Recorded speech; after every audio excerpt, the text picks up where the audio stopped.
आज atomic structure में पढ़ेंगे बोहर्स एटॉमिक मॉडल। ठीक है, ये एक इम्पोर्टेंट टॉपिक है, बोहर्स एटॉमिक मॉडल एटम्स का। ठीक है, चलिए देखते हैं इसको। तो देखिए, बोहर्स एटॉमिक मॉडल स्टार्ट कर रहे हैं। बोहर्स एटॉमिक मॉडल क्या है? देखिए, रदरफोर्ड मॉडल के ड्रॉबैक होने के बाद क्या है, बोहर्स अपना एक साल बाद, ठीक रदरफोर्ड के ठीक एक साल बाद अपना मॉडल लेके आया। इसने अपने मॉडल में कुछ चार मेन पॉइंट हैं इसके मॉडल के, वो मैं बता रहा हूँ। ठीक है, तो ये ठीक एक साल बाद अपना मॉडल लेके आया और इसने एटम्स के बारे में कुछ इतनी सारी बातें बताई और कुछ इतनी सारी कैलकुलेशन करी कि उसको पूरा जजमेंट इतना कर पाते, उससे पहले ये नोबेल पुरस्कार लेके निकल गया था। ठीक है, चलिए, मगर बाद में कुछ इसमें भी कमियां पाई गई, इसके भी ड्रॉबैक्स पाए गए। रदरफोर्ड ने क्या कहा, चार बातें हैं मेन पॉइंट, वो मैं आपको ओरली बताता हूं। पहले देखिए, इसने कहा कि एटम के अंदर एक पॉजिटिवली चार्ज न्यूक्लियस है जिसके अंदर प्रोटॉन और न्यूट्रॉन क्या होते हैं, प्रेजेंट होते हैं। तो पहला पॉइंट हो गया। दूसरा पॉइंट, इसने कहा जो इलेक्ट्रॉन्स हैं वो न्यूक्लियस के अराउंड में हर जगह नहीं होंगे, वो एक पर्टिकुलर फिक्स, एक डेफिनेट सर्कुलर ऑर्बिट में रिवॉल्व करेंगे और उनको उनकी एनर्जी क्या होगी, फिक्स्ड होगी। जिस भी क्या होगा, न्यूक्लियस के अराउंड में इलेक्ट्रॉन सर्कुलर मोशन में होंगे, मगर वो हर एक जगह नहीं होंगे, एक पर्टिकुलर सर्कुलर ऑर्बिट में क्या होंगे, पाए जाएंगे, जिन्हें क्या बोला, स्टेशनरी स्टेट या ऑर्बिट्स। ठीक है, या क्या कह सकते हैं इन्हें, shells, energy level, shells, orbits. ठीक है, या स्टेशनरी स्टेट। और इसने कहा कि इन सेल की एनर्जी क्या है, फिक्स्ड है, और इन सेल में जब इलेक्ट्रॉन रिवॉल्व करता है तो वो एनर्जी का रेडिएशन नहीं करता, और एनर्जी का रेडिएशन नहीं करेगा तो इसलिए वो डाउन क्या होगा, नीचे उसकी रेडियस कम नहीं होगी, रेडियस कम नहीं होगी तो वो न्यूक्लियस के साथ जाके नहीं टकराएगा। ठीक है, और उसने कहा ये जो फिक्स्ड मैंने ऑर्बिट्स बताई हैं या एनर्जी स्टेट बताई हैं, ये कैसे पता चलेगी, कहाँ होंगी? ये कह रहा है कि हर वो सर्कुलर ऑर्बिट, वो क्या होगी, स्टेशनरी सेल होगी या ऑर्बिट कहलाएगी जिसका एंगुलर मोमेंटम h/2 का इंटीजर मल्टीपल होगा। तो अगर जैसे मान लीजिए पहली सेल, तो एंगुलर मोमेंटम किसका इंटीजर मल्टीपल होना चाहिए, NH/2। ठीक है, जहां h क्या था, प्लैंक्स क्वांटम था, प्लैंक्स कांस्टेंट था। चलिए, तो 1h/2, 2h/2, 3h/2, 4h/2 इस टाइप से मिलनी चाहिए। तो पहली सेल कहाँ पाई गई जिसका एंगुलर मोमेंटम क्या हो गया, h/2। तो दूसरी सेल कहाँ पाई गई, दूसरी सेल का एंगुलर मोमेंटम क्या हो गया, जिसका एंगुलर मोमेंटम 2h/2 मिला। तो तीसरी सेल कहाँ पाई गई जिसका एंगुलर मोमेंटम 3h/2। ऐसे फोर्थ सेल का एंगुलर मोमेंटम क्या हो जाएगा, 4h/2। ठीक, और लास्ट बात इसने क्या कही कि इलेक्ट्रॉन जब इन ऑर्बिट्स में रिवॉल्व करता है तो वो क्या करेगा, अगर उसे आउटर सोर्स से, उसे आउटर सोर्स से आप क्या करें, एक सफिशिएंट एनर्जी प्रोवाइड करें। सफिशिएंट मतलब यानी कि फिक्स, यानी कि सफिशिएंट एनर्जी होनी चाहिए, कम नहीं होनी चाहिए। अगर आप सफिशिएंट एनर्जी आउटर सोर्स से उसको क्या करेंगे, प्रोवाइड करेंगे, तो वो उस एनर्जी को एब्जॉर्ब करके हायर एनर्जी लेवल में चला जाएगा। मतलब सेकंड सेल से थर्ड में चला जाएगा, या फोर्थ में चला जाएगा, या फर्स्ट से सेकंड में, सेकंड से थर्ड में। ठीक है, वो डिपेंड करेगा आप उसे कितनी एनर्जी सप्लाई कर रहे हैं। और अगर वो क्या करे, हायर सेल से लोअर सेल में जंप करेगा तो वो उस एनर्जी को वापस क्या कर देगा, रेडिएट कर देगा फोटॉन्स की फॉर्म में। ठीक है, एक ट्रांजिशन में एक ही फोटोन क्या करेगा, एमिट करेगा, ये बात उसने बताई। चलिए देखते हैं। तो बोहर्स एटॉमिक मॉडल की कुछ मेन पोस्टुलेट हम देख रहे हैं। पहला पोस्टुलेट क्या है कि positively charge nucleus present at centre of atom. ठीक है, मतलब एटम के अंदर क्या है, एक पॉजिटिवली चार्ज न्यूक्लियस है, एक पॉजिटिव चार्ज सेंटर है जिसको क्या बोला गया, न्यूक्लियस, जिसके अंदर क्या है, प्रोटॉन और न्यूट्रॉन है। ये बात तो रदरफोर्ड ने ही बता दी थी। चलिए, दूसरा पॉइंट क्या है, electrons revolve outside the nucleus in definite circular path called orbits. इसने कहा कि इलेक्ट्रॉन न्यूक्लियस के अराउंड में हर जगह नहीं होगा, वो एक डेफिनेट सर्कुलर पाथ में होगा, जिसे क्या बोला गया, ऑर्बिट्स। इन ऑर्बिट्स को क्या कह सकते हैं, कॉल्ड स्टेशनरी ऑर्बिट्स। इन्हें क्या बोला गया, इन ऑर्बिट्स को बोला गया stationary orbits. When electrons revolve in definite, यानी कि डेफिनेट ऑर्बिट्स, ये कह सकते हैं no energy emission take place by electrons. ये कह रहा है जो सर्कुलर ऑर्बिट है ये क्या कहले गई, ये इन्हें क्या बोला गया, called stationary orbit. When stationary orbit क्यों बोला गया, when electrons revolve in definite orbits, no, जब इलेक्ट्रॉन इन वाली डेफिनेट सर्कुलर ऑर्बिट में रिवॉल्व करेगा तो no energy emission take place by electrons, तब इलेक्ट्रॉन्स के द्वारा कोई एनर्जी का एमिशन नहीं होगा, जिससे एटम की स्टेबिलिटी मेंटेन हो जाएगी। दूसरा ये कह रहा है now these orbits are called energy shells, और इन ऑर्बिट्स को क्या बोला गया, एनर्जी सेल भी बोला गया, और डिफरेंट डिफरेंट एनर्जी सेल की एनर्जी क्या होगी, डिफरेंट डिफरेंट होगी, वो सब कैलकुलेशन इसने बताई। तो देखिए इसने क्या कहा कि एटम के पॉजिटिवली चार्ज न्यूक्लियस होगा, एटम के सेंटर में एक पॉजिटिवली चार्ज न्यूक्लियस होगा, और उस न्यूक्लियस के अराउंड में क्या करेंगे, इलेक्ट्रॉन एक वेल डेफिनेट सर्कुलर ऑर्बिट में रिवॉल्व करेंगे, और उनको क्या बोला गया, एनर्जी सेल्स, ठीक है, या ऑर्बिट्स जी। जैसे एन, ये पहली सेल हो गई, ये सेकंड सेल हो गई, ये थर्ड सेल हो गई, और ये फोर्थ सेल हो गई। क्लियर, ये इसको बोलेंगे first shell, second shell, third shell, fourth shell. ये इसको बोलते हैं K shell, L shell, M shell और एन सेल, ठीक है। तो 1 2 3 4 5 के नाम से, या बोलते हैं इन्हें किसके, के एल एम एन, के हो गई फर्स्ट, एल हो गई सेकंड, एम हो गई थर्ड और एन हो गई फोर्थ, इस टाइप से चलेगी, ठीक है, K L M N O P Q R से। चलिए, और इलेक्ट्रॉन क्या होगा, अगर इलेक्ट्रॉन को आउटर सोर्स से कोई एनर्जी देंगे तो वो लोअर एनर्जी स्टेट से एनर्जी को एब्जॉर्ब करके लोअर एनर्जी सेल से कहाँ चला जाएगा, हायर एनर्जी सेल में। फर्स्ट से सेकंड में जा सकता है, फर्स्ट से थर्ड में जा सकता है, फर्स्ट से फोर्थ में जा सकता है, वो डिपेंड करेगा ये एनर्जी कितनी आ रही है आउटर सोर्स से। और अगर ये क्या करे, किसी हायर सेल से लोअर सेल में जाएगा तो उसी एनर्जी को क्या कर देगा, रेडिएट कर देगा। तो ये क्या होगा, रेडिएशन एमिटेड, रेडिएशन क्या होगा, एमिटेड हो जाएगा, इलेक्ट्रॉन्स और रेडिएशन क्या हो जाएगी, एमिट, और इलेक्ट्रॉन क्या हो जाएगा, electron jump from higher to lower state of energy. तो इलेक्ट्रॉन हायर से लोअर स्टेट में जंप कर जाएगा, और जो एनर्जी का गैप होगा उसे क्या कर देगा, फोटोन के फॉर्म में रिलीज कर देगा। एक ट्रांजिशन हुआ है, जैसे 2 से फर्स्ट में गया तो एक ट्रांजिशन लेगा तो एक ही फोटोन रिलीज करेगा। इन सेकंड और थर्ड, फर्स्ट और सेकंड के बीच में जो एनर्जी गैप होगा उतनी एनर्जी का एक फोटोन क्या कर देगा, यहां से रिलीज। इसमें क्या हो रहा था, इस केस में energy absorb by electron and jump from lower to higher energy state. अगर इलेक्ट्रॉन आउटर सोर्स से एनर्जी को एब्जॉर्ब करेगा तो लोअर से हायर में चला जाएगा, और अगर हायर से लोअर में आएगा तो एनर्जी क्या करेगा, एमिट। मतलब इलेक्ट्रॉन ने एनर्जी एब्जॉर्ब करी है तो लोअर एनर्जी स्टेट से हायर एनर्जी स्टेट में जंप कर जाएगा, और अगर इलेक्ट्रॉन ने एनर्जी क्या करी है, रिलीज करी है, रेडिएट करी है, रिलीज करी है यानी कि रेडिएशन एमिट किए हैं, तो फिर इलेक्ट्रॉन क्या कर जाएगा, जंप कर जाएगा हायर एनर्जी स्टेट से लोअर एनर्जी स्टेट में। क्लियर। चलिए, तो इसने क्या कहा, तो कह रहा है एनर्जी चेंज, एनर्जी, ये कह रहा है energy change when electron jump first orbit to the second. तो जब इलेक्ट्रॉन क्या है, फर्स्ट ऑर्बिट से सेकंड ऑर्बिट में जाएगा तो इसमें जो एनर्जी चेंज होगी डेल्टा ई, वो क्या होगी, फाइनल माइनस इनिशियल, ठीक है। तो E2 माइनस E1 वो इज इक्वल टू, और वो जो एनर्जी चेंज होगी वो पूरे एक फोटोन के फॉर्म में चली जाएगी। वो कितनी होगी, फोटोन की एनर्जी क्या होगी, एच म्यू, या लिख सकते हैं एस सी अपॉन लैम्डा, ठीक है। तो उस एनर्जी को क्या कर देगा, फोटोन के फॉर्म में रेडिएट कर देगा। तो देखिए, तो के सेल ये से बोलते हैं फर्स्ट सेल, और ये क्या कहलाएगी, ग्राउंड स्टेट। एल सेल या बोल देंगे सेकंड सेल, ये से बोलेंगे फर्स्ट एक्साइटेड स्टेट। ऐसे अगर हम बात करें एम की, तो एम सेल क्या होगा, के एल एम, एम सेल की बात करें तो एम सेल या उसे बोलेंगे थर्ड सेल, या उसे बोलेंगे सेकंड एक्साइटेड स्टेट। तो जो पहली सेल है वो ग्राउंड स्टेट हो गई, और सेकंड सेल से क्या हो जाती है, एक्साइटेड स्टेट का नाम स्टार्ट हो जाता है। तो सेकंड सेल को क्या बोलते हैं, फर्स्ट एक्साइटेड स्टेट। ऐसी थर्ड सेल को क्या बोलेंगे, सेकंड एक्साइटेड स्टेट। ऐसी फोर्थ सेल क्या कहलाएगी, थर्ड एक्साइटेड स्टेट। चलिए, ये कह रहा है when electrons revolve in an orbit angular momentum of electron is quantize and simple multiply of h upon 2 pi. ये कह रहा है जब क्या करता है electron stationary energy, stationary shell में क्या होता है, या कह सकते हैं स्टेशनरी सेल में, कह सकते हैं ऑर्बिट में रिवॉल्व करता है, तो उसका जो एंगुलर मोमेंटम है किसका, इलेक्ट्रॉन का, वो क्वांटाइज होगा। और किसके क्वांटाइज होगा, h अपॉन 2 पाई के सिंपल मल्टीप्लाई। सिंपल मल्टीप्लाई मतलब इंटीजर मल्टीपल, 1 2 3 4 5। तो जब इलेक्ट्रॉन ऑर्बिट्स में रिवॉल्व कर रहा है तो उसका एंगुलर मोमेंटम 1h अपॉन 2 पाई, 2h अपॉन 2 पाई, 3h अपॉन 2 पाई, 4h अपॉन 2 पाई, इस टाइप से होगा। आगे बात समझ में।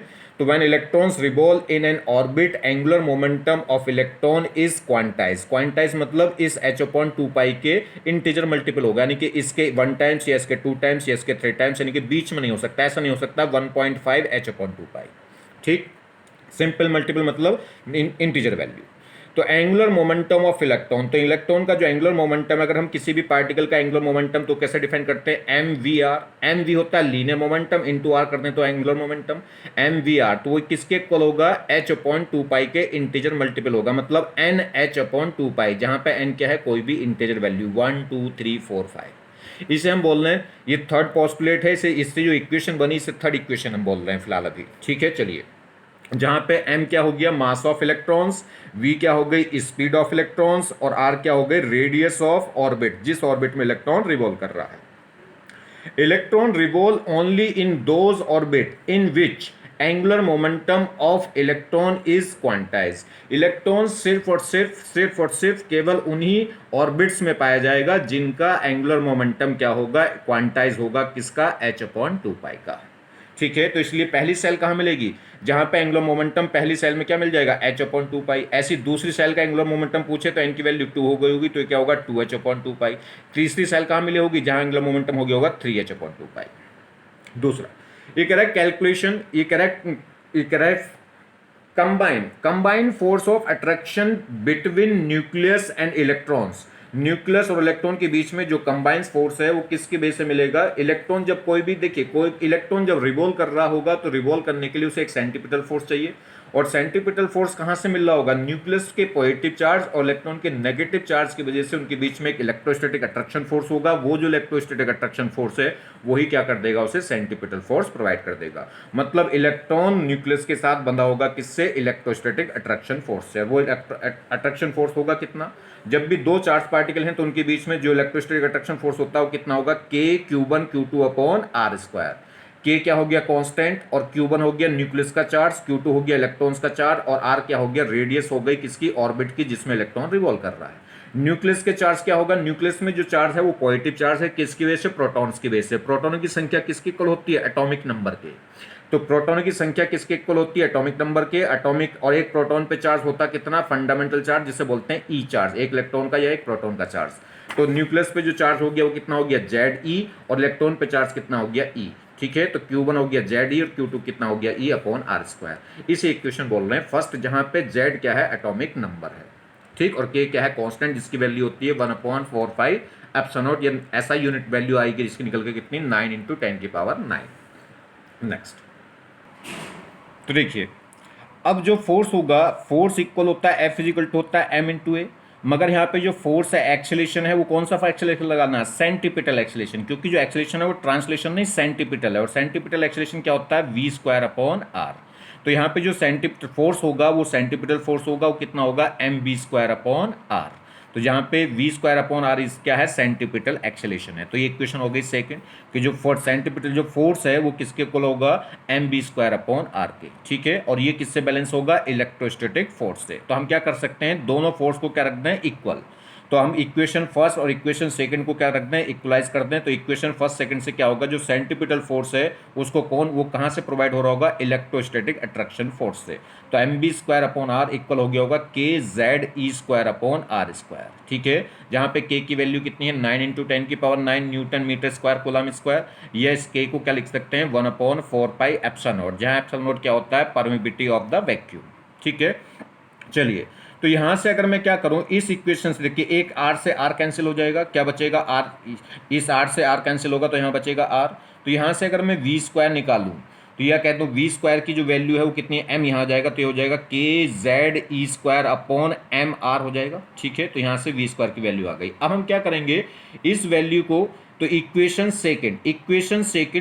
सेकंड मतलब ये जो है mv² upon r, equation second और इक्वेशन थर्ड इक्वेशन कौन सी मानी थी हमने, थर्ड इक्वेशन मानी थी angular momentum, mvr is equal to क्या होगा, mvr इज इक्वल टू होगा nh अपॉन 2π। देखिए मैं लिख देता हूं यहाँ, mvr वो इज इक्वल टू क्या था, nh अपॉन 2π, मतलब एंगुलर मोमेंटम किसके इंटीजर मल्टीपल था, h अपॉन 2π के।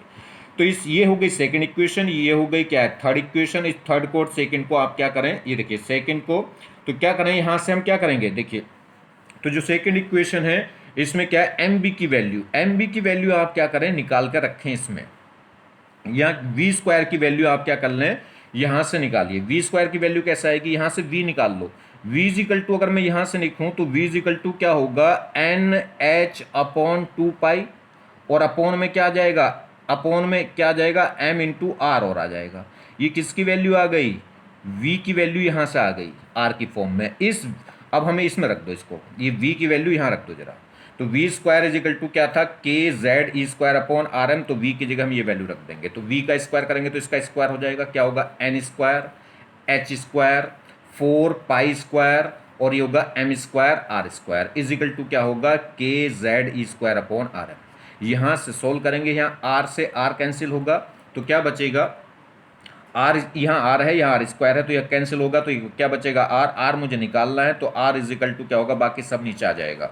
तो आर इज इक्वल टू होगा N square H square upon 4 pi square M. ठीक है, इस m से भी एक m कटेगा तो क्या बचेगा, m इंटू ये अपॉन में आ गया होगा कितना, 1 अपॉन के जेड ई स्क्वायर। तो ये क्या आ गई, r की वैल्यू आ गई। ठीक है, यहाँ से कांस्टेंट टर्म्स क्या होगी, जब हम इलेक्ट्रॉन्स के लिए निकाल रहे हैं तो देखिए इलेक्ट्रॉन्स के लिए निकाल रहे हैं तो क्या होगा, h फिक्स होगा, पाई फिक्स होगा, m की वैल्यू फिक्स होगी, k की वैल्यू फिक्स होगी, e की वैल्यू फिक्स होगी। फिक्स क्या नहीं होगा, एक तो नंबर ऑफ सेल्स n और एक z एटॉमिक नंबर। वो हाइड्रोजन एटम के लिए कुछ और होगा, हीलियम एटम के लिए कुछ और होगा, लिथियम के एटम के लिए कुछ और होगा। तो कौन सी वैल्यू फिक्स नहीं होंगी, एक तो नंबर ऑफ सेल्स की यानी कि n की और एक z की। तो n स्क्वायर को और z को अलग ले लिया मैंने, बाकी सारी वैल्यू क्या बची, कांस्टेंट। ठीक है, तो एक ये इंपॉर्टेंट फॉर्मूला बन गया, आजकल इस पे क्वेश्चन पूछे जा रहे हैं। ये फॉर्मूला आपको याद होना ही चाहिए, या तो इसे याद करो, मगर ये इतना याद करना आसान नहीं है, तो इसलिए डेरिवेशन थोड़ा सा दिमाग में होना चाहिए। डेरिवेशन थोड़ा सा दिमाग में होगा तो आराम से इसे हम क्या कर सकते हैं, सॉल्व कर सकते हैं। क्लियर होगी बात। चलिए, अब इसमें क्या है, ये वैल्यू कांस्टेंट, ये सब कांस्टेंट है, इनकी वैल्यू मैं रख सकता हूं क्योंकि h मुझे पता है 6.6 इंटू 10 की पावर माइनस 34, पाई की वैल्यू मुझे पता है कितनी 3.14, और मुझे क्या है m की वैल्यू पता है कितनी, m की वैल्यू मुझे पता है कितनी है जी, m की वैल्यू हो गई, इलेक्ट्रॉन का मास है तो 9.1 इंटू 10 की पावर माइनस 31 kg, k पता है कितना 9 इंटू 10 की पावर 9, e पता है 1.6 इंटू 10 की पावर 19। ये सारी वैल्यू पता है, इसको जब रख के सोल्व करूंगा तो वैल्यू निकल कर आती है। तो यहाँ से जो r हो गई रेडियस वो आएगी 0.529 into N square upon Z, इतने एंगस्ट्रॉम। जेड कैपिटल जेड लिखिएगा, ठीक है, स्मॉल जेड ना लिखें क्योंकि एटॉमिक नंबर को रिप्रेजेंट कर रहा है ये। तो यहाँ पे n क्या हो गया, नंबर ऑफ ऑर्बिट्स या नंबर ऑफ सेल्स कह सकते हैं, या प्रिंसिपल नंबर भी बोल सकते हैं, प्रिंसिपल क्वांटम नंबर भी बोल सकते हैं n को। ठीक है, तो यहाँ से देखिए जो रेडियस हो गई वो कितनी हो गई, 0.529 into N square upon Z. तो जो रेडियस है वो डायरेक्टली प्रोपोर्शनल है किसके, एन स्क्वायर के, और इन्वर्सली प्रोपोर्शनल किसके, जेड के। क्लियर होगी बात। चलिए, अब यहाँ से हमारे पास रेडियस आ गई, इस रेडियस की वैल्यू आप इस फॉर्मूले में रख दो। ये जो वेलोसिटी यहाँ निकल कर आई थी, इसमें अगर यहाँ से उठा के रेडियस की वैल्यू यहाँ रख दोगे तो वेलोसिटी आ जाएगी। तो देखिए, तो हम क्या करेंगे, इक्वेशन सेकंड और फोर्थ को, ये जो फोर्थ इक्वेशन है, इस फोर्थ इक्वेशन की वैल्यू को इस थर्ड इक्वेशन में रख देंगे उठा के। तो यहाँ से क्या है, M V R is equal to क्या था, एन एच अपॉन 2 पाई। यहाँ से इस फोर्थ इक्वेशन से आर की वैल्यू उठा के इसमें रख दो तो क्या निकल कर आ जाएगा, वी। अगर आर की वैल्यू आपको याद है तो इसमें आर की वैल्यू रखते ही क्या आ जाएगा, वी आ जाएगा, और वी की ये कैलकुलेशन कर देंगे। देखिए, तो v इजिकल टू होगा N H upon 2 pi upon में क्या हो जाएगा, M R, N H upon 2 pi upon में क्या आ जाएगा, एम इंटू आर। यहाँ से आर की वैल्यू यहाँ से फोर्थ इक्वेशन से उठा के इसमें रख देंगे, ये रही आर की वैल्यू 1 अपॉन आर है ये, तो आर की वैल्यू रखेंगे तो उल्टा हो जाएगा यहाँ से। तो इसे जब सोल्व करेंगे तो देखिए क्या वैल्यू आती है। एक इंपॉर्टेंट बात और बतानी है, क्या है, जो आजकल एग्जामों में एग्जामिनर पकड़ रहा है, ठीक है, तो आप बिल्कुल भी चक्कर में देखिए, ध्यान दीजिए, मैं आपको बातें बता रहा हूँ। इन्होंने कहा है जो जनरली ये सारी बुकों में सारे टीचर भी पढ़ाते हैं, इसके को जो आर है वो डायरेक्टली प्रोपोर्शनल है एन स्क्वायर अपॉन जेड के। मगर ध्यान दीजिए, अगर वो क्या कर दे, इलेक्ट्रॉन की जगह, कभी कभी इलेक्ट्रॉन की जगह कुछ और दे दे, वो कहे कि ऐसा ही एक अरेंजमेंट है, इलेक्ट्रॉन की जगह कुछ और यूज कर रहा हूं, तो इलेक्ट्रॉन के मास के इन्वर्सली प्रोपोर्शनल है। और अगर वो कह दे एटम बदल दे तो चार्ज ये रहा इलेक्ट्रॉन का। तो ध्यान रखना, तो मास पे क्वेश्चन पूछे जाने लगे हैं इसमें से। तो रेडियस इन्वर्सली प्रोपोर्शनल होती है किसके, मास ऑफ इलेक्ट्रॉन्स के, या कह सकते हैं जो सब्सटेंस रिवॉल्व कर रहा है उसके मास के इन्वर्सली प्रोपोर्शनल होती है। तो ये बात और ध्यान रखें, ठीक है। कभी कभी ऐसे कर देता है कि मान लीजिए इलेक्ट्रॉन क्या है, ऑर्बिट में इलेक्ट्रॉन की जगह प्रोटॉन घूमने लगे तो क्या होगा, ठीक है, तो मास, या न्यूट्रॉन घूमने लगे तो क्या होगा। तो देखिए, तो वहां से जब उसे सोल्व करेंगे तो वेलोसिटी की वैल्यू ये निकल कर आ जाती है कितनी, 2 पाई के e square upon h into z upon n. ठीक है, ये सारी वैल्यू क्या है, फिक्स है, कांस्टेंट है, इनकी वैल्यू हम रख दें, इनकी सबकी वैल्यू रखूंगा तो ये सोल्व होकर कितना आ जाता है, 2.18 इंटू 10 की पावर 6 और जेड अपॉन एन। तो कितने मीटर पर सेकंड। तो क्या होगा, अगर हम बात करें nth सेल की एटॉमिक नंबर z के लिए वेलोसिटी इलेक्ट्रॉन्स की, तो वो कितनी होगी 2.18 into 10⁶ z upon n metre पर सेकंड। ठीक है, ये वेरी इंपॉर्टेंट है, इसे ध्यान रखना है। तो जो वेलोसिटी है वो किसके डायरेक्टली प्रोपोर्शनल है, यहाँ वेलोसिटी डायरेक्शन हो गई z अपॉन n के। अगर रेडियस की बात कर रहे थे तो वो डायरेक्टली प्रोपोर्शनल थी किसके, n स्क्वायर अपॉन जेड के। एक बड़ी इंपॉर्टेंट बात है, इस वेलोसिटी की जो मेन फॉर्मूला है ये, इस मेन फॉर्मूले में कहीं भी मास नहीं आ रहा इलेक्ट्रॉन का। तो इस केस में ध्यान रखना कि जो वेलोसिटी है वो इंडिपेंडेंट होती है किससे, मास ऑफ इलेक्ट्रॉन से। तो ठीक है, तो वेलोसिटी रेडियस डिपेंड थी, मास के इन्वर्सली थी, मगर वेलोसिटी मास पर डिपेंड नहीं कर रही। तो अगर आप इलेक्ट्रॉन्स की जगह प्रोटॉन रखोगे तो क्या होगा, वेलोसिटी तो चेंज नहीं होगी मगर रेडियस चेंज हो जाएगी। चलिए खैर, यहाँ बात करें अब, ये कह रहा है frequency of revolution of electrons. ठीक है, एफ फ्रीक्वेंसी होती क्या है, number of revolution of electrons पर सेकेंड। एक सेकेंड में कितने रिवोल्यूशन उसने कर लिए हैं। तो कैसे निकलती है, एफ इजिकल टू होती है वी अपॉन 2πr। ठीक है, एफ इजिकल टू क्या होगी, वी अपॉन 2πr। किससे, टाइम पीरियड के इन्वर्सली होती है। देखिए अगर टाइम पीरियड निकालोगे, टाइम पीरियड क्या होता है, एक रिवोल्यूशन को कंप्लीट करने में जो टाइम लगेगा।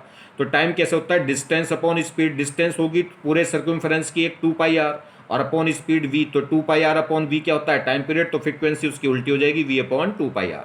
अब 2π तो फिक्स है, तो जो फ्रीक्वेंसी है वो डायरेक्टली प्रोपोर्शनल है किसके, v के, और इन्वर्सली प्रोपोर्शनल है किसके, रेडियस के। मगर जो वेलोसिटी थी वो डायरेक्टली प्रोपोर्शनल थी z अपॉन n के, और जो रेडियस है वो डायरेक्टली प्रोपोर्शनल थी n स्क्वायर अपॉन जेड के। तो रखिए जरा, v की जगह तो आप क्या रख दोगे, z upon n, z upon n, और v स्क्वायर आर की जगह क्या रखोगे, एन स्क्वायर अपॉन जेड। तो जेड ऊपर चला गया होगा तो ऊपर क्या आ जाएगा, जेड स्क्वायर। एक तो इसका और एक इसका, देखो दोनों को डिवाइड कर दो यहीं से, तो जेड चला जाएगा ऊपर तो हो जाएगा जेड स्क्वायर, और एन ये नीचे आ जाएगा, कितना हो जाएगा, एन क्यूब। तो फ्रीक्वेंसी डायरेक्टली प्रोपोर्शनल होगी किसके, Z square upon N cube के। तो F1 अपॉन F2 अगर मैं देखूंगा तो वो क्या आएगा, z के तो डायरेक्टली है तो Z1 अपॉन Z2 का स्क्वायर, और n के इन्वर्सली है तो उल्टा हो जाएगा। अगर F1 अपॉन F2 है तो Z1 क्या होगा, Z1 अपॉन Z2 का स्क्वायर, मगर n में उल्टा है तो N2 अपॉन N1 का क्यूब। चलिए, टाइम पीरियड कैपिटल T की बात करें तो time period T for the complete, time period होता क्या है, तो टाइम पीरियड क्या होगा, यानी कि फॉर कंप्लीट रिवोल्यूशन। एक कंप्लीट रिवोल्यूशन करने में जो टाइम लगता है उसे बोलते हैं टाइम पीरियड, और रिप्रेजेंट करते हैं कैपिटल T से। तो टाइम पीरियड क्या होगा, डिस्टेंस अपॉन स्पीड, या कह सकते हैं पूरी एक सर्कमफेरेंस की डिस्टेंस होगी कितनी, 2πr अपॉन v, या कह सकते हैं फ्रीक्वेंसी के इन्वर्सली। तो अगर फ्रीक्वेंसी डायरेक्टली प्रोपोर्शनल थी जेड स्क्वायर अपॉन एन के, तो टाइम पीरियड उल्टा हो जाएगा N square upon Z square के। क्लियर होगी बात। देखिए अब बात करें एनर्जी की, काइनेटिक एनर्जी, पोटेंशियल एनर्जी। जब कोई इलेक्ट्रॉन किसी भी न्यूक्लियस के अराउंड में रिवॉल्व कर रहा है तो उसमें दो टाइप की एनर्जी होती है। मूव कर रहा है तो इसलिए काइनेटिक एनर्जी होगी, और न्यूक्लियस के साथ इंट्रैक्शन फोर्स से, अट्रैक्शन फोर्स से बंधा हुआ है तो पोटेंशियल एनर्जी होगी। तो इलेक्ट्रॉन में दोनों एनर्जी होंगी, काइनेटिक एनर्जी भी और पोटेंशियल एनर्जी भी। अब काइनेटिक एनर्जी की बात करें तो काइनेटिक एनर्जी ऑफ इलेक्ट्रॉन, वो काइनेटिक एनर्जी होती कितनी है, 1/2 mv²। यहां से आप क्या करें, वेल वी स्क्वायर की वैल्यू उठाकर रख लो। थर्ड इक्वेशन से, सेकंड इक्वेशन से निकल कर आई थी, क्या आया था, M V square upon R is equal to आया था। देखिए यहाँ इक्वेशन निकल कर आई थी किससे, ये आया था सेंट्रीपिटल फोर्स इक्वल हो गया था किसके, इलेक्ट्रोस्टैटिक फोर्स के। तो M V square upon R is equal to हो गया था के जेड ई square upon R square. R से एक आर कटेगा तो यहाँ से एम बी स्क्वायर की वैल्यू आ गई थी कितनी, वो आ जाएगी। तो यहाँ से क्या करेंगे आप, एम बी स्क्वायर की वैल्यू उठाकर रख लेंगे, आर से एक आर कटेगा तो K Z square upon are बचेगा, किसकी वैल्यू आ गई, एम बी स्क्वायर की। तो एम बी स्क्वायर की जगह आप क्या यूज कर सकते हैं, के जेड स्क्वायर अपॉन आर। तो चलिए काइनेटिक एनर्जी होगी 1/2 M V square. M V square की जगह मैं क्या रख सकता हूँ, के जेड ई स्क्वायर अपॉन आर। तो काइनेटिक एनर्जी ऑफ इलेक्ट्रॉन कितनी हो गई, के जेड ई स्क्वायर अपॉन 2r। क्लियर हो गया। चलिए पोटेंशियल एनर्जी की बात करें, potential energy of electron and nucleus. ठीक है, तो न्यूक्लियस, तो पोटेंशियल एनर्जी क्या होगी, इलेक्ट्रॉन की जो पोटेंशियल एनर्जी वो न्यूक्लियस के अट्रैक्शन की वजह से होगी। कितनी होगी, पोटेंशियल एनर्जी का फॉर्मूला आपने पढ़ाई है पीछे अभी इसी चैप्टर में, क्या था, के Q1 Q2 अपॉन आर। तो देखिए K1 तो क्या है, Q1 तो क्या है, न्यूक्लियस का चार्ज यानी कि जेड ई, और Q2 क्या है, इलेक्ट्रॉन का चार्ज, तो वो कितना हो गया, जेड ई स्क्वायर, और अपॉन में क्या है ये आर। तो यहाँ से पोटेंशियल एनर्जी की बात करेंगे तो क्या, पहली बात तो माइनस की होगी, कितनी, जेड यानी कि के जेड ई स्क्वायर अपॉन आर। माइनस की क्यों, क्योंकि न्यूक्लियस का चार्ज पॉजिटिव का है और इलेक्ट्रॉन का चार्ज माइनस का है, तो इसलिए माइनस के जेड ई स्क्वायर अपॉन आर। तो पोटेंशियल एनर्जी तो बाई 2r थी, और ये कितनी है बाई, ये क्या है वाई आर है, मतलब उससे जस्ट डबल है। अगर बात करें पोटेंशियल एनर्जी कितनी है, माइनस की है पहली बात तो, के जेड ई स्क्वायर अपॉन आर है पोटेंशियल एनर्जी में, अपॉन में आर है, और उसमें काइनेटिक एनर्जी में क्या है अपॉन में 2r है। तो काइनेटिक एनर्जी का जो मैग्नीट्यूड है वो पोटेंशियल एनर्जी से क्या होगा हाफ होगा। अगर ये 10 है तो वो कितनी होगी 5 होगी, और अगर ये माइनस की 10 है तो वो प्लस की 5 होगी, ठीक है, क्योंकि वो प्लस की और ये कैसी है माइनस की। चलिए, तो चेंज इन पोटेंशियल एनर्जी की अगर हम बात करें तो चेंज इन पोटेंशियल एनर्जी कहां से आती है, माइनस वर्क डन के इक्वल होती है। जैसे ये न्यूक्लियस है, इलेक्ट्रॉन इससे क्या है कितनी डिस्टेंस पे, 8 सेपरेशन पे इलेक्ट्रॉन है, और एक इलेक्ट्रॉन क्या है इन्फिनिटी पे। जब इलेक्ट्रॉन इनफाइनाइट सेपरेशन पे, सुनिए, जब इलेक्ट्रॉन की अगर टोटल एनर्जी की बात करने लगे तो टोटल एनर्जी इलेक्ट्रॉन की नेगेटिव निकल कर आती है। ये क्वेश्चन बन जाता है, थ्योरेटिकल एनसीईआरटी में भी है और वैसे भी है कि जनरली ये दिमाग में बात आती है कि इलेक्ट्रॉन की अभी हम टोटल एनर्जी जब देखेंगे तो वो नेगेटिव क्या आएगी, कि इलेक्ट्रॉन की जो टोटल एनर्जी है वो नेगेटिव क्यों है। तो सुनिए, जब इलेक्ट्रॉन इनफाइनाइट सेपरेशन पे है किससे, न्यूक्लियस से, तो न्यूक्लियस और इलेक्ट्रॉन के बीच में अट्रैक्शन क्या है जीरो, और उसका जो मोशन होगा वो क्या है किसी भी यानी कि एटम के न्यूक्लियस की वजह से नहीं है। तो उससे मैं उसकी जो एनर्जी है वो क्या मानते हैं, जीरो मानते हैं। इनफाइनाइट सेपरेशन पे या इन्फिनिटी पे कोई भी पार्टिकल है तो उसकी एनर्जी क्या है उस एटम के रेस्पेक्ट में जीरो है। अब क्या होगा, जैसे जैसे ये इलेक्ट्रॉन क्या होगा न्यूक्लियस के प्यार के चक्कर में पड़ा, यानी कि न्यूक्लियस के अट्रैक्शन के चक्कर में पड़ा, तो इस पे क्या होगा अट्रैक्शन फोर्स लगेगी, और जब अट्रैक्शन फोर्स लगेगी, इस न्यूक्लियस की अट्रैक्शन फोर्स लगेगी इलेक्ट्रॉन पे, तो इलेक्ट्रॉन किसकी तरफ, इस पे क्या होगा न्यूक्लियस की तरफ आने लगेगा। और जैसे ही न्यूक्लियस की तरफ आएगा तो ये प्लस है और ये माइनस है, दो अगर चार्ज पार्टिकल क्या हो, एक प्लस और एक माइनस हो, अगर उनके बीच में सेपरेशन हम क्या करते हैं डिक्रीज, तो एनर्जी क्या होती है डिक्रीज होगी। अब जब हम सेपरेशन क्या करेंगे, देखिए अगर दो प्लस प्लस या माइनस माइनस हो और सेपरेशन घटाते हैं तो एनर्जी क्या होती है बढ़ती है, मगर इस केस में क्या है एक प्लस है एक माइनस है, तो जब सेपरेशन हम कम करेंगे तो इनकी एनर्जी क्या होती जाएगी डिक्रीज। तो इलेक्ट्रॉन की एनर्जी क्या थी जीरो थी, कब इन्फिनिटी पे, और जैसे ये क्या है न्यूक्लियस के अट्रैक्शन के चक्कर में पड़ गया तो लगातार एनर्जी क्या होगी रिलीज। खुद की जेब में एनर्जी कितनी है जीरो, और एनर्जी कर रहा है रिलीज, मतलब जेब में पैसे नहीं है और ट्रीट दे रहा है, ठीक है, और ट्रीट दे रहा है तो इसका मतलब क्या होगा उधार तो हो ही जाएगा, किसी न किसी से उधार तो करेगा ही। तो जैसे जैसे न्यूक्लियस के पास जाएगा तो एनर्जी को रिलीज करेगा, और रिलीज करेगा अट्रैक्शन की वजह से। जैसे ऐसे भी समझ सकते हो, जहां कहीं भी अट्रैक्शन फोर्स बढ़ता है तो वहां पे सिस्टम क्या होता है स्टेबल, और स्टेबल सिस्टम का मतलब है एनर्जी क्या हो जाएगी डिक्रीज। जैसे जैसे सिस्टम स्टेबल होता जाता है तो उसकी एनर्जी क्या होती जाती है मिनिमाइज। तो अगर जैसे ही इलेक्ट्रॉन न्यूक्लियस के पास आएगा तो इनके बीच में कैसा फोर्स है अट्रैक्शन फोर्स है, और जितना नजदीक आएगा उतना अट्रैक्शन फोर्स ज्यादा होगा। अट्रैक्शन फोर्स बढ़ेगा तो स्टेबिलिटी बढ़ेगी, स्टेबिलिटी बढ़ने का मतलब एनर्जी क्या होगी डिक्रीज। अब इनिशियली एनर्जी थी जीरो और एनर्जी क्या हो रहा है रिलीज कर रहा है, तो इसका मतलब एनर्जी कहां पहुंच जाएगी नेगेटिव में, इसलिए इलेक्ट्रॉन की जो टोटल एनर्जी है वो कैसे आती है नेगेटिव। चलिए खैर, तो बात करें चेंज इन पोटेंशियल एनर्जी वो इक्वल होती है माइनस वर्क डन के। तो यहाँ पे हमारे पास न्यूक्लियस था, इलेक्ट्रॉन अभी इस पे क्या था इनफाइनाइट सेपरेशन पे था, अब इलेक्ट्रॉन को हम खींच के कहाँ लिया है 8 सेपरेशन पे लिया है। तो अगर मैं बात करूं चेंज इन पोटेंशियल एनर्जी तो वो क्या होगा, change in potential energy final minus initial. Initial तो पोजीशन क्या थी इन्फिनिटी, और फाइनल क्या हो गई पोजीशन आर, ठीक। इन्फिनिटी पे एनर्जी क्या होगी पोटेंशियल एनर्जी जीरो, और इनिशियल हमें निकालनी है तो वो क्या होगी माइनस वर्क डन के। तो यहाँ पे जो इनिशियल पोटेंशियल एनर्जी आ गई वो माइनस वर्क डन के आ गई, और वर्क डन कितना होगा जेड ई square upon R, R square नहीं आर होगा ये, ठीक है। तो पोटेंशियल एनर्जी कितनी आ गई माइनस की जेड ई स्क्वायर अपॉन, तो इससे भी निकाल सकते हैं, या सिंपल फॉर्मूला था पोटेंशियल एनर्जी का कितना K Q one Q two upon R square. चलिए जी, दूसरी बात, at infinite distance no attraction between electrons and nucleus. तो ये कह रहा है इनफाइनाइट सेपरेशन पे इलेक्ट्रॉन और न्यूक्लियस के बीच में कोई अट्रैक्शन फोर्स नहीं होती, इसलिए इन्फिनिटी पे उसकी एनर्जी क्या होती है जीरो होती है। तो potential energy of system has been, ये कह रहा है हैज बीन असाइंड, एक मिनट,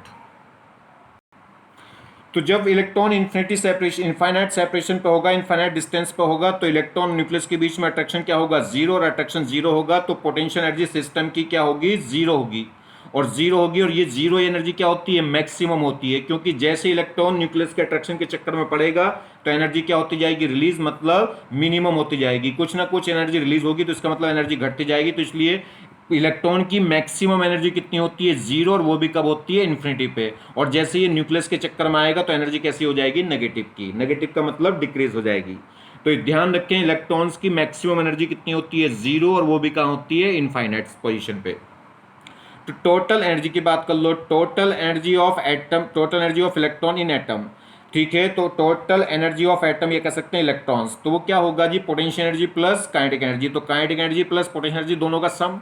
अब काइनेटिक एनर्जी कितनी होगी, काइनेटिक एनर्जी थी के जेड ई square upon 2r, R square नहीं है कहीं भी, 2r है, ठीक है। तो के जेड ई स्क्वायर अपॉन 2r कैसी, प्लस की, और पोटेंशियल एनर्जी कैसी थी, माइनस की थी, कितनी, के जेड ई square upon 2r upon R. Kinetic energy में अपॉन 2r था और पोटेंशियल एनर्जी माइनस की थी के जेड ई स्क्वायर अपॉन आर। तो जब सोल्व करेंगे तो ये हाफ है, बाई 2 है इसमें, और उसमें बाई 2 नहीं है, तो कैसी बचेगी, माइनस की बचेगी, और कितनी बच जाएगी, के जेड ई स्क्वायर अपॉन 2r बच जाएगी। तो जो टोटल एनर्जी है वो भी माइनस की है, जो पोटेंशियल एनर्जी है वो भी माइनस की है, और काइनेटिक एनर्जी प्लस की है। मगर एक और इंपॉर्टेंट बात है, जितनी टोटल एनर्जी है मैग्नीट्यूड में कितनी है, ये के जेड ई स्क्वायर अपॉन 2r, उतनी क्या है, काइनेटिक एनर्जी है, कितनी, के जेड ई स्क्वायर अपॉन 2r। तो जितना मैग्नीट्यूड पोटेंशियल एनर्जी का है, टोटल एनर्जी का है, उतना ही क्या है, काइनेटिक एनर्जी का है, बस प्लस साइन में।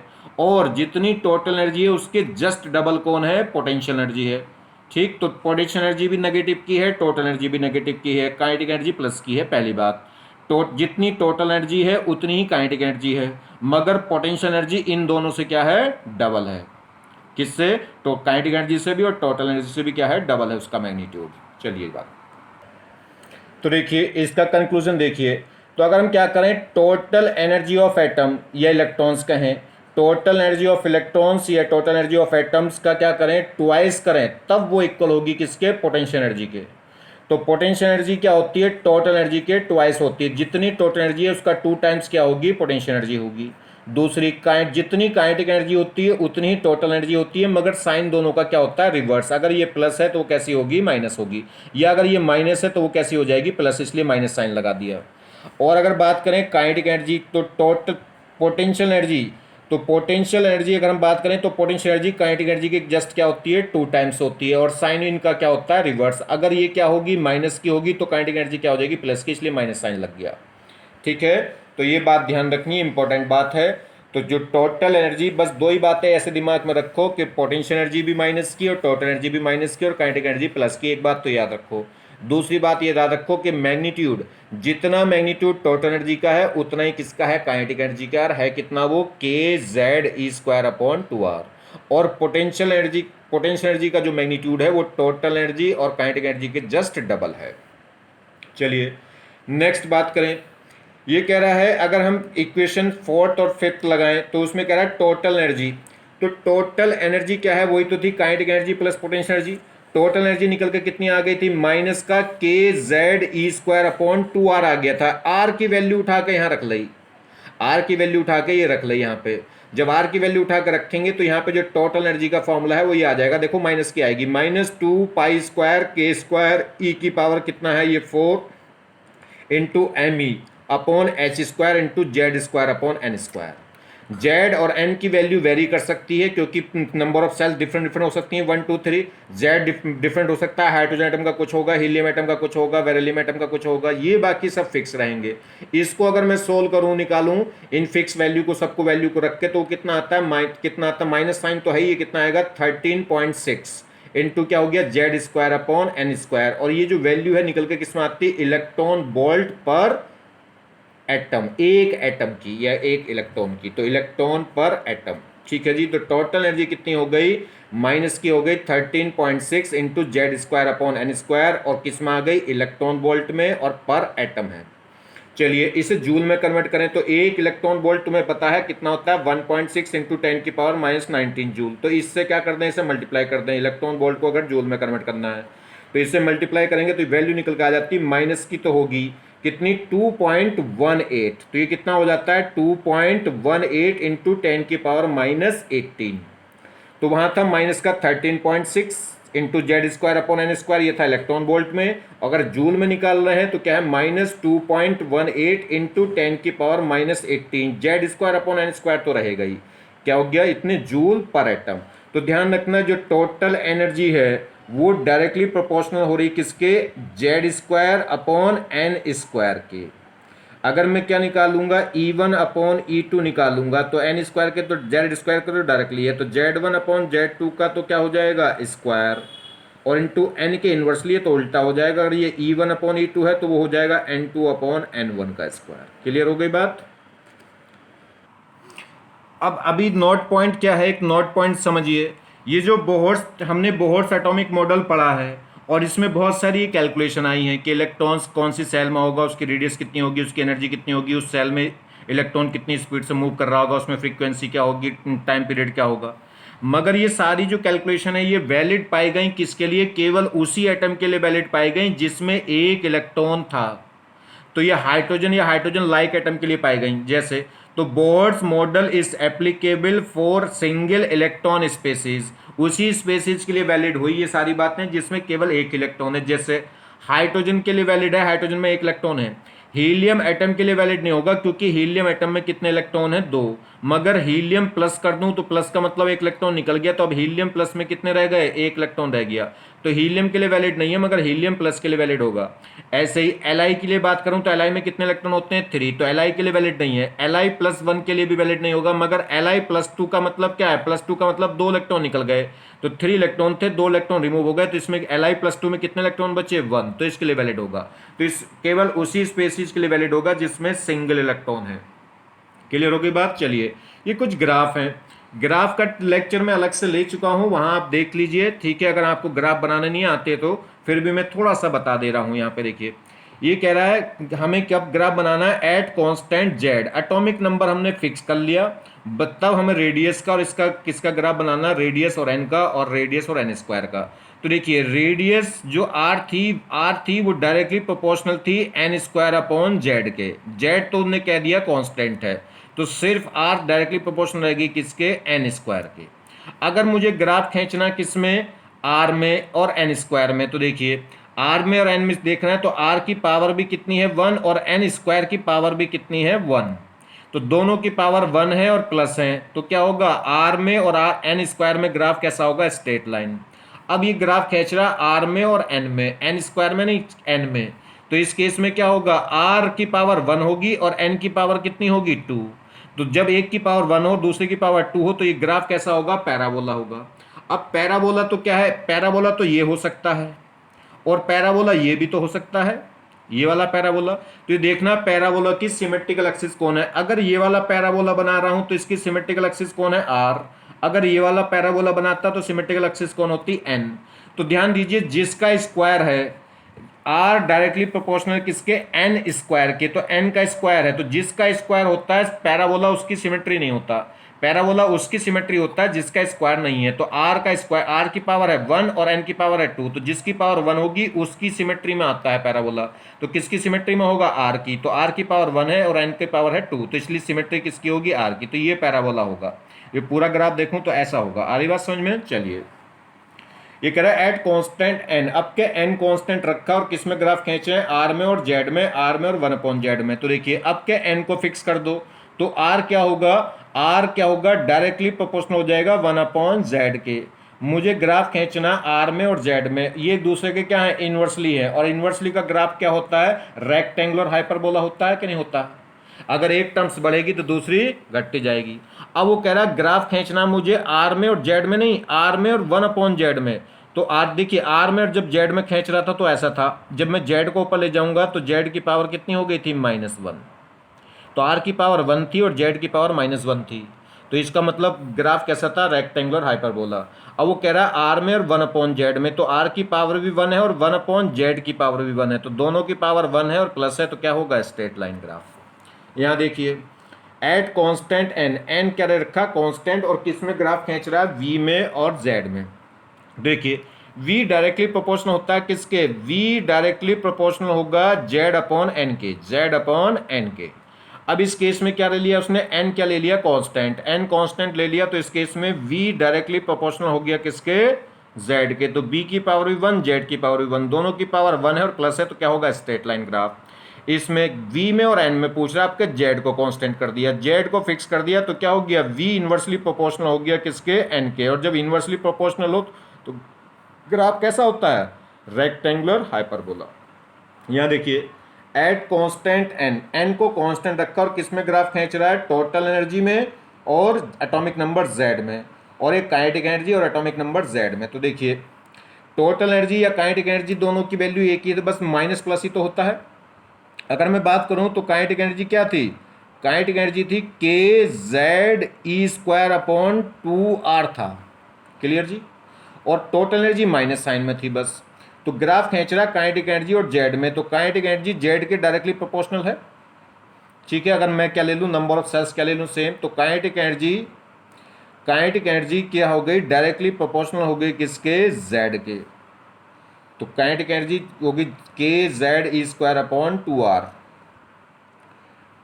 तो काइनेटिक एनर्जी का ग्राफ क्या है, इसमें क्या दिया है उसने, एक मिनट, नहीं, यहां समझिए, देखिए ये है टोटल एनर्जी से बात करो, टोटल एनर्जी यानी कि nth सेल के एटॉमिक नंबर z के लिए वो डायरेक्टली प्रोपोर्शनल थी कितनी, Z square upon N square, यही तो है।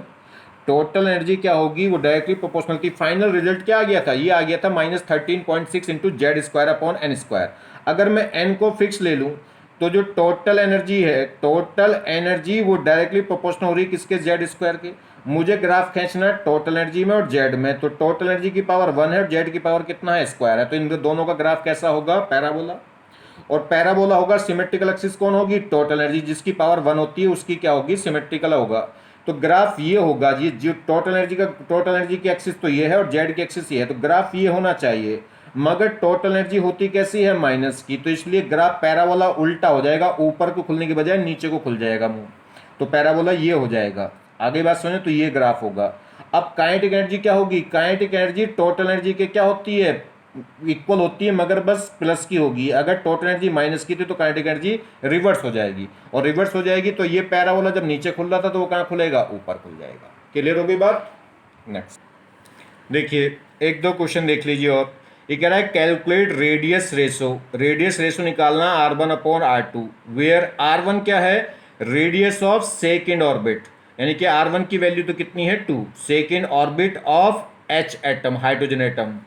और R2 क्या है, radius of third orbit of helium +2। तो देखिए यहां से ऐसे समझो, R1 तो कितना हो गया 2, और R2 कितना हो गया, वो सेकेंड रखा थर्ड ऑर्बिट यानी कि 3 हो गई।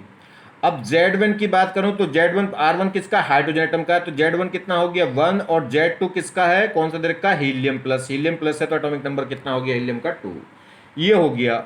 अब जो रेडियस है वो डायरेक्टली प्रोपोर्शनल होती है एन स्क्वायर अपॉन जेड के, होती कि नहीं होती, क्लियर।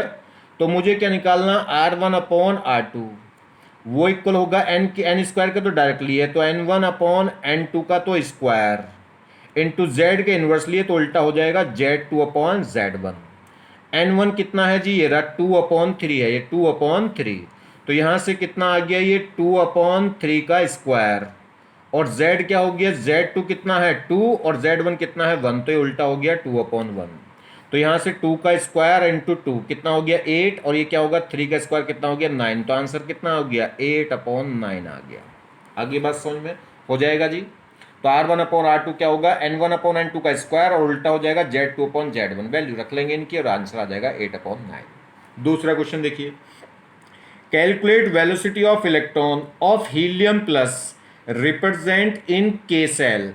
के सेल कौन सी सेल होगी, फर्स्ट सेल, KLMN। तो सेल तो क्या हो गई, नंबर n तो पता चल गया कितना, फर्स्ट, z कितना होगा हीलियम प्लस के लिए 2।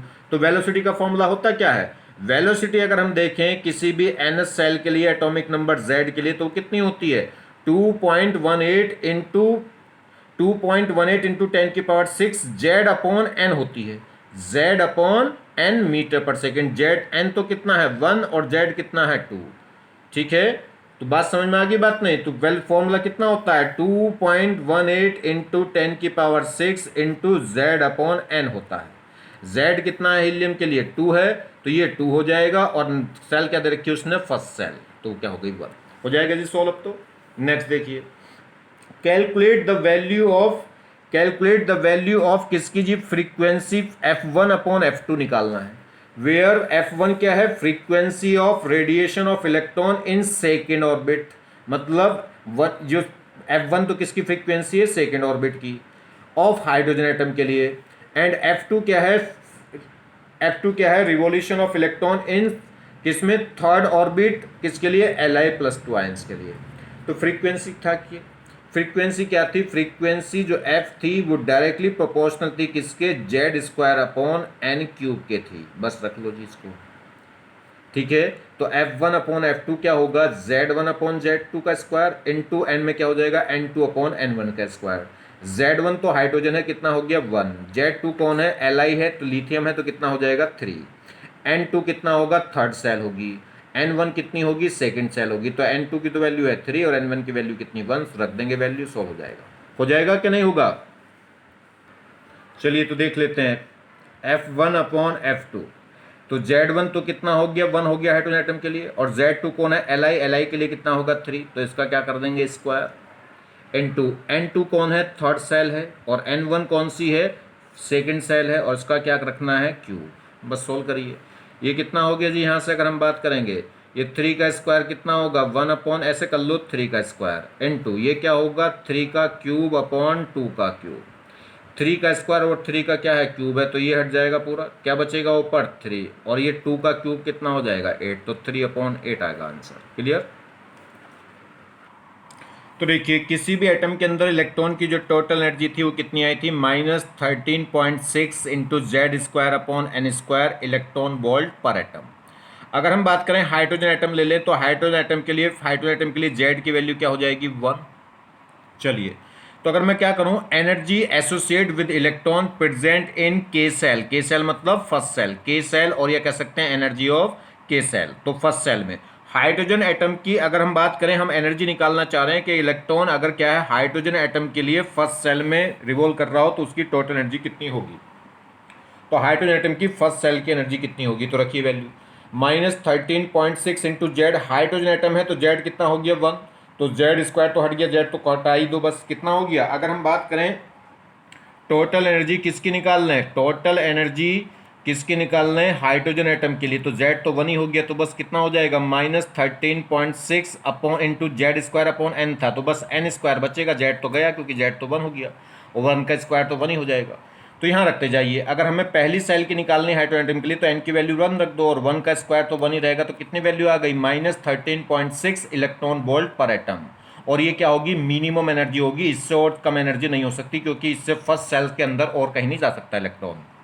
चलिए तो एनर्जी ऑफ फर्स्ट सेल कह लो या के सेल कह लो, तो वो कितनी हो गई है। अगर हम बात करें एनर्जी ऑफ एल सेल, के एल, एल मतलब सेकंड सेल, तो एन की जगह क्या रख दोगे 2, तो 2 का स्क्वायर कितना हो गया 4, 4 से इसे डिवाइड करिए किसको 13.6 को, तो 4 से डिवाइड करेंगे तो कितना आएगा निकल के माइनस का 3.4, ये सेकंड सेल की एनर्जी हो गई किसके लिए, हाइड्रोजन एटम के लिए। दूसरा एनर्जी ऑफ एम सेल मतलब थर्ड सेल, तो आपके एन की जगह क्या रख दो 3, तो यहाँ एन की जगह 3 रखोगे तो 3 का स्क्वायर कितना होगा 9, तो आपके 13.6 को 9 से डिवाइड करोगे तो निकल के आएगा -1.51 इलेक्ट्रॉन वोल्ट। ऐसे फोर्थ सेल के लिए निकालोगे तो क्या आएगा -0.85 इलेक्ट्रॉन वोल्ट। ठीक है, तो यहाँ आपको ध्यान रखना है। तो हाइड्रोजन एटम के लिए अगर हम बात करें तो फर्स्ट सेल की एनर्जी कितनी होगी -13.6, सेकंड सेल की हो जाएगी -3.4, थर्ड सेल की हो जाएगी -1.51, और फोर्थ सेल की हो जाएगी -0.85। ठीक है, तो और ऐसे अगर हम आगे और जाएं तो अगर हम बात करेंगे फिफ्थ सेल की तो आ जाएगी 0.54, अगर हम सिक्स सेल की जाएं तो वो आ जाएगी 0.37, और इन्फिनिटी की क्या हो जाएगी 0। और E1 से बड़ी देखिए, E1 से बड़ी कौन आ रही E2, E2 से बड़ी कौन आ रही E3, E3 से बड़ी कौन आ रही E4, E4 से बड़ी आएगी कौन E5, कितनी हो जाएगी E5 हो जाएगी कितनी माइनस की 0.54 इलेक्ट्रॉन वोल्ट पर एटम। ऐसे E6 की निकाल लें तो आ जाएगी माइनस की 0.37 इलेक्ट्रॉन वोल्ट। ऐसे इन्फिनिटी की पूछ लें तो वो क्या हो जाएगी 0। तो मैक्सिमम क्या होती है इन्फिनिटी पर, कितनी होती है 0, और मिनिमम कितनी होगी फर्स्ट सेल की होगी, वो कितनी है -13.6। क्लियर। तो ये हाइड्रोजन की जो वैल्यू है ध्यान रखना है, फर्स्ट सेल की, सेकंड सेल की, थर्ड सेल की। चलिए एनर्जी चेंज अगर हम बात करें, मान लीजिए तो एनर्जी चेंज कैसा आएगा, दो डिफरेंट सेल में, तो फाइनल माइनस इनिशियल, या कैसे जैसे हम फर्स्ट और सेकंड की बात करें तो सेकंड माइनस फर्स्ट। तो हाइड्रोजन एटम की फर्स्ट सेल की एनर्जी कितनी थी, सेकंड सेल की एनर्जी कितनी है -3.4, और माइनस करें फर्स्ट सेल की, और फर्स्ट सेल की है कितनी -13.6, तो जब इनको सोल्व करेंगे तो निकल के कितनी आ रही 10.2 इलेक्ट्रॉन वोल्ट। तो अगर हम बात करें हाइड्रोजन एटम की फर्स्ट और सेकंड सेल के बीच में जो एनर्जी गैप है वो कितना है 10.2 इलेक्ट्रॉन वोल्ट का। ठीक है, तो एनर्जी डिफरेंस किसके बीच में, सेकेंड और फर्स्ट के बीच में, वो कितना आ गया 10.2 इलेक्ट्रॉन वोल्ट, किसके लिए, हाइड्रोजन एटम के लिए। तो देखिए एन क्या है, एन है, एन को कहते हैं नंबर ऑफ सेल्स या ऑर्बिट या प्रिंसिपल क्वांटम नंबर भी इसको बोल देते हैं, ठीक है। चलिए अब देखिए ये क्या है, माइनस ई का मतलब है एनर्जी क्या हो रही है, एमिट हो रही है, यानी कि रिलीज हो रही है। तो माइनस ई है तो इसका मतलब है एनर्जी का एमिशन हो रहा है।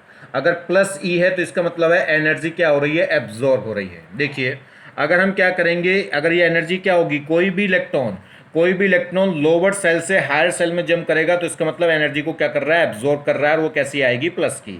अगर क्या होगा, इलेक्ट्रॉन हायर सेल से लोअर सेल में जाएगा तो एनर्जी को क्या कर रहा होगा, एमिशन कर रहा होगा, एमिट कर रहा होगा। तो इस केस में जो एनर्जी का चेंज आएगा वो कैसा आएगा, माइनस का। तो एनर्जी का चेंज माइनस का आ रहा है तो इसका मतलब हायर सेल से लोअर सेल में इलेक्ट्रॉन जंप करा है। एनर्जी का चेंज प्लस आ रहा है तो इसका मतलब इलेक्ट्रॉन लोअर सेल से हायर सेल में जंप कर गया, यानी कि एनर्जी को एब्जॉर्ब कर गया है। चलिए जैसे अब डेल्टा ई निकालें किसके बीच में, जब इलेक्ट्रॉन फर्स्ट से सेकंड सेल में जंप कर रहा है। फर्स्ट से सेकंड में जा रहा है मतलब लोअर सेल से किस में जा रहा है, हायर सेल में।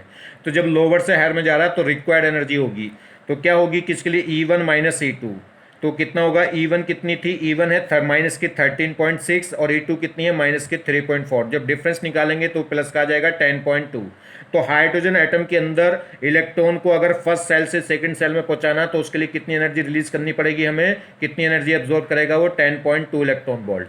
अगर सेकंड से थर्ड में ले जाएं तो सेकंड माइनस थर्ड करेंगे तो सेकंड सेल की एनर्जी कितनी थी, थर्ड सेल की एनर्जी, सेकंड सेल की तो कितनी थी, -3.4, और सेकंड सेल की थी कितनी, -1.4। उल्टी लिख दिया, ये 3 माइनस फर्स्ट होना चाहिए, इसमें से इसको माइनस करेंगे तो क्या आ जाएगा, तो यहाँ पे ये प्लस का आ जाएगा। देखिए इसमें भी हमने उल्टा लिख रहे हैं, जब चेंज निकालेंगे तो फाइनल माइनस क्या लिखेंगे, इनिशियल। चेंज यही तो होता है।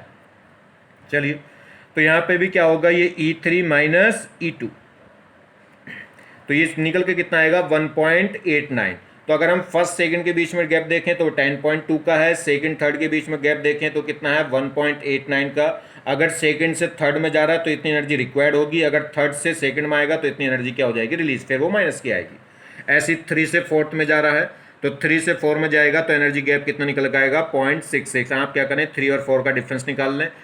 थर्ड की कितनी होती है, थर्ड की होती है -1.51, ये उल्टा लिख रहा है, ये 4/4 -3। तो थर्ड वाले की सेल की एनर्जी होगी हाइड्रोजन की कितनी, -1.51, और फोर्थ वाले की मैंने बताई थी 0.85। दोनों को सोल्व करेंगे तो 0.66 आता है। आप देख रहे हैं गैप कम होता जा रहा है।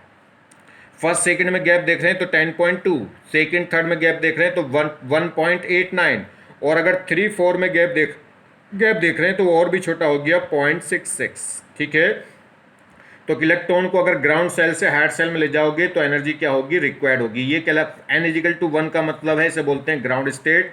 n=2 का मतलब हो गया फर्स्ट एक्साइटेड स्टेट। तो इलेक्ट्रॉन लोअर से हायर में जाएगा तो रिक्वायर्ड होगी एनर्जी, एब्जॉर्ब करेगा, और हायर से लोअर में आएगा तो रिलीज करेगा। चलिए एनर्जी, ये कह रहा है energy difference between energy shells decrease with increase in N. तो जैसे जैसे एन बढ़ता जा रहा है वैसे वैसे एनर्जी गैप डिफरेंस होता चला जा रहा है।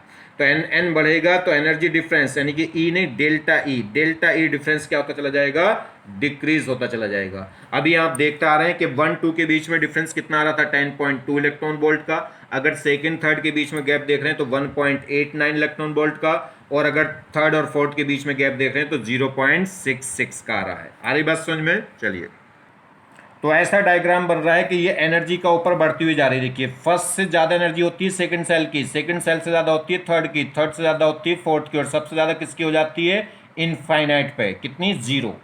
ठीक है, तो किसी भी इलेक्ट्रॉन की मिनिमम एनर्जी कहाँ होगी, ग्राउंड स्टेट में, और मैक्सिमम एनर्जी कहाँ होती है, मैक्सिमम एनर्जी होगी इन्फिनिटी पे। ये कहलाएगी फर्स्ट सेल, ये सब बोलते हैं ग्राउंड स्टेट। ये सेकंड सेल है, ये बोलते हैं फर्स्ट एक्साइटेड स्टेट। ये कहलाएगी थर्ड सेल, ये सब बोलेंगे सेकंड एक्साइटेड स्टेट। और ये है फोर्थ सेल, जिसे बोलेंगे थर्ड एक्साइटेड स्टेट। अब देखिए पहली से ज़्यादा एनर्जी होती है सेकंड सेल की, सेकंड से ज़्यादा होती है थर्ड की, थर्ड से ज़्यादा होती है फोर्थ की। कैसे, अगर हाइड्रोजन एटम के लिए बात करें तो पहली सेल की एनर्जी है -13.6, इसकी है -3.4, इसकी है -1.15, इसकी है माइनस कितनी, 0.85।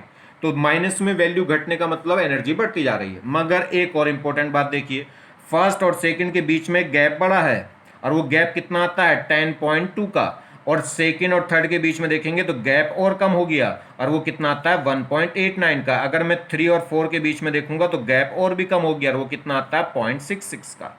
तो यहाँ पे गैप सबसे बड़ा होता है कितना 10.2, ऊपर जाएंगे तो गैप और कम होगा 1.89, ऊपर जाएंगे तो गैप और कम हो जाएगा कितना 0.66। एक इंपॉर्टेंट और बात, ये 1 और 2 के बीच का डिफरेंस है, ये 2 और 3 के बीच का डिफरेंस है, और ये 3 और 4 का। अगर मैं 1 और 2 का लूं तो गैप कितना है 10.2, और 1 और 3 का लूंगा तो गैप और बढ़ जाएगा, ये पूरा जुड़ जाएगा, और 1 और 4 का लूंगा तो और भी बड़ा होगा।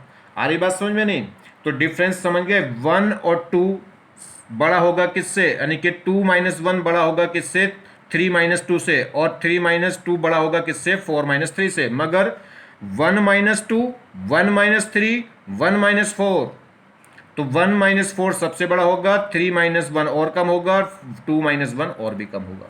चलिए, तो ये बातें ध्यान होनी चाहिए। कैलकुलेट, ये अगर डायरेक्ट आपको याद रहेंगी तो हम फॉर्मूले में डायरेक्ट लगाएंगे, अभी जब रिवीजन कराएंगे तो रिवीजन में इन सारी चीज़ों को डायरेक्ट यूज करेंगे, तब आप देखेंगे इनकी कैसे हम यूज करेंगे इनको। तो ये बातें याद होनी चाहिए, हो जाएंगी याद, इसकी चिंता आप मत करो। Calculate energy required to separate electron from gaseous state from gaseous atom of hydrogen. ये कह रहा है इलेक्ट्रॉन को मुझे क्या करना है, गैसियस एटम से गैस, यानी कि गैसियट एटम से एक इलेक्ट्रॉन को सेपरेट करना। सेपरेट करना मतलब अलग करना, अलग करना मतलब इन्फिनिटी पर करना, यानी कि इलेक्ट्रॉन को कंप्लीटली निकाल देना। तो ये कोई हमारे पास गैसियट एटम है, इस गैसियस एटम में से एक इलेक्ट्रॉन को कंप्लीटली निकाल के बाहर करना है। कंप्लीटली बाहर निकालने का मतलब इसकी एनर्जी जीरो कर देनी, मतलब इसे कहाँ भेज देना, इन्फिनिटी पे। तो हाइड्रोजन एटम है, तो हाइड्रोजन एटम में एक ही इलेक्ट्रॉन होता है, कहाँ पड़ा होगा, पहली सेल में पड़ा होगा। तो एनर्जी का जो चेंज होगा वो कितना होगा, फाइनल माइनस इनिशियल।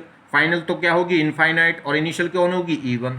तो फाइनल पे एनर्जी क्या होगी, 0, माइनस इनिशियल पे एनर्जी हाइड्रोजन एटम की होती कितनी है, माइनस 13.6। तो बस डिफरेंस कितना आ गया 13, तो ये कितनी आ जाएगी, प्लस की हो जाएगी 13.6 इलेक्ट्रॉन वोल्ट। प्लस का मतलब रिक्वायर्ड हो गया, रिक्वायर्ड होनी भी चाहिए। इलेक्ट्रॉन को फर्स्ट सेल से कहाँ भेज रहे हैं, इन्फिनिटी पे, यानी कि इलेक्ट्रॉन को बाहर निकाल रहे हैं। बाहर निकाल रहे हैं मतलब बाउंडिंग एनर्जीज की, न्यूक्लियस के साथ जो बाइंडेड एनर्जी बॉन्डेड है उसे क्या कर रहे हैं, तोड़ रहे हैं। तो देखिए ये बात ध्यान रख लें, हाइड्रोजन एटम के लिए फर्स्ट सेल की एनर्जी, सेकंड सेल की एनर्जी, थर्ड सेल की एनर्जी, फोर्थ सेल की एनर्जी, फिफ्थ सेल की एनर्जी, सिक्स्थ सेल की।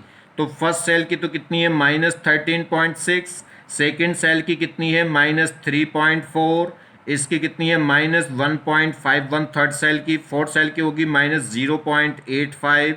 और अगर हम इसमें बात करें किसकी, फिफ्थ सेल की, तो फिफ्थ सेल की कितनी हो जाएगी, माइनस कितनी होगी 0.54। अगर सिक्स सेल की बात करें तो -3738 कुल बोलते हैं, ठीक है। तो इस 6 तक याद रख लो, और बाकी आगे बढ़ क्या होगी, तो अगर मैं इन्फिनिटी पे बात करूं तो वो क्या होगी, 0 हो जाएगी। अब एक और ध्यान रखिए, फर्स्ट और सेकंड में गैप कितना आता है, 10.2 का। अगर मैं बात करूं किसकी, सेकंड और थर्ड में, तो वो गैप कितना आता है 1.89 का। अगर मैं बात करूं थर्ड और किसकी, फोर्थ की, तो गैप कितना आता है 0.66। फर्स्ट सेकंड का 10.2, सेकंड थर्ड का 1.89, और 3 और 4 का 0.66। एक और ध्यान रख लो, फर्स्ट सेकंड का याद है 10.22, फर्स्ट और थर्ड का और याद रख लो। याद रखने की वैसे वैल्यू नहीं, अगर ये वाली वैल्यू याद होंगी तो फटाक से एकदम माइनस भी कर सकते हो, ठीक है।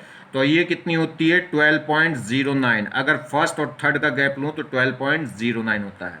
और एक और बात ध्यान रखिए, अगर हम बात करें E1 से बड़ी एनर्जी किसकी है, E2 की, E2 से बड़ी किसकी आ रही है, E3 की, E3 से बड़ी किसकी आ रही है, E4 की, और मैक्सिमम किसकी हो रही है, इन्फिनिटी की, कितनी, 0। ये एनर्जी मैक्सिमम है इलेक्ट्रॉन की। अगर एक और चीज़ देखिए, E2 माइनस E1, और एक देख रहे हैं E3 माइनस E2, और एक देख रहे हैं कितना, E4 माइनस E3। तो कौन बड़ा है, ये बड़ा है। क्यों, क्योंकि ये कितना निकल कर आ रहा है 10.2, ये कितना निकल कर आ रहा है 1.89, ये कितना निकल कर आ रहा है 0.66। अगर इसकी बात कर लूँ, E2 माइनस E1 और E3 माइनस E1, और फिर कर लूँ मैं E4 माइनस E1, तो किसकी एनर्जी अधिक है, इससे अधिक, ये इससे अधिक है, क्योंकि ये हो रही है 10.2, तो वो कितनी आ रही है 12.09, और ये और भी बढ़िया है। आगे बात समझ में नहीं, देखिए फर्स्ट से कहाँ गिर रहे हैं, जैसे ये फर्स्ट है और ये सेकंड, तो और ये थर्ड और ये फोर्थ, तो फोर्थ सेकंड से फर्स्ट का डिफरेंस, थर्ड से फर्स्ट का डिफरेंस, फोर्थ से फर्स्ट का डिफरेंस बढ़ता चला जाएगा। आगे बात समझ में?